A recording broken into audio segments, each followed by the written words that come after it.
bâtiment, c'est un des environnements les plus importants dans lesquels on va donc se mouvoir. Donc c'est un environnement qui va avoir un impact sur l'usager.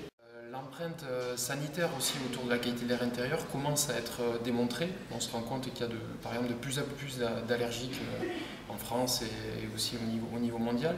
Donc ce potentiel d'allergiques supplémentaire va être attribué justement à ces environnements qui sont de plus en plus confinés. Donc à ce titre, les politiques aussi commencent à bouger avec des réglementations qui se mettent en place, notamment autour des matériaux, mais aussi autour de la surveillance de la qualité de l'air intérieur.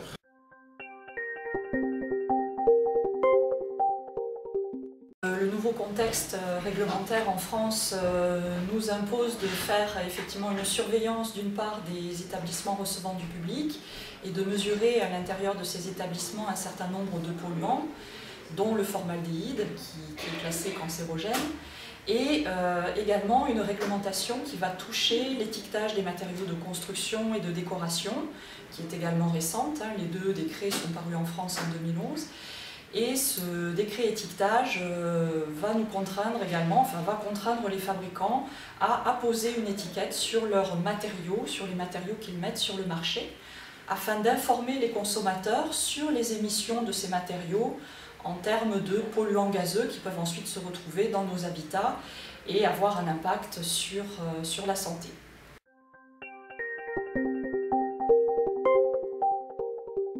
Les matériaux de construction, on sait aujourd'hui qu'ils ont un impact majeur sur la qualité de l'air intérieur, puisqu'ils sont une des sources principales de COV et de formaldéhyde dans nos logements et dans nos bureaux. En effet, ces matériaux peuvent émettre beaucoup de COV, notamment en début de vie, lorsque les bâtiments sont neufs, mais on retrouve aussi certains composés comme le formaldéhyde qui vont être émis tout au long de la vie du matériau.